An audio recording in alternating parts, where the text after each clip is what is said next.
খুবেই দুখজনক ঘটনা। মাইকেলৰ আপোনালোকে দেখিছে যোৱাকালি বিয়া হৈ গৈছে তাৰ।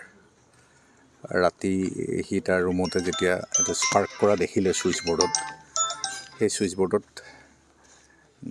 স্পাৰ্ক কৰা দেখি সি ছুইচ অফ কৰিবলৈ গৈ পেলাই সেই মুহূৰ্ততে ঢলি পৰে তাৰ ৱাইফৰ সন্মুখতে।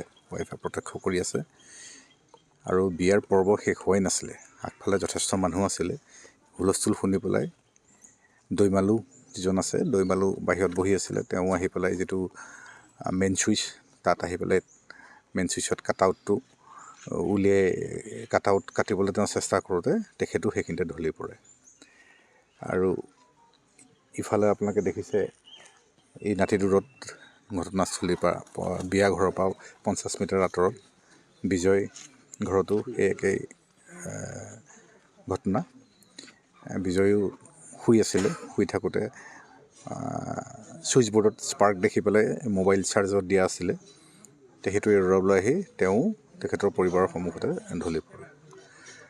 আৰু এতিয়া আমি প্ৰাথমিক তদন্তত যিটো দেখিছোঁ, যিটো 11 kV লাইন গৈছে, সেই 11 kV লাইনটো এটা পলৰ ওচৰত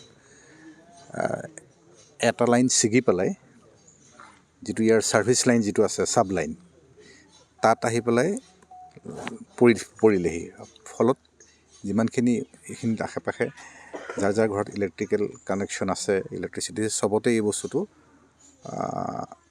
হৈছে, স্পাৰ্ক কৰিছে চবৰে ঘৰতে, যিখিনি কথা শুনিছোঁ।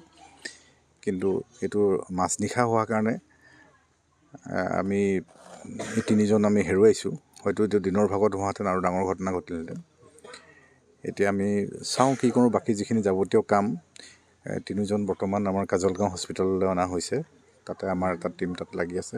পৰৱৰ্তী যিখিনি কাম কৰিব লগা আছে সেইখিনি কৰা হ'ব।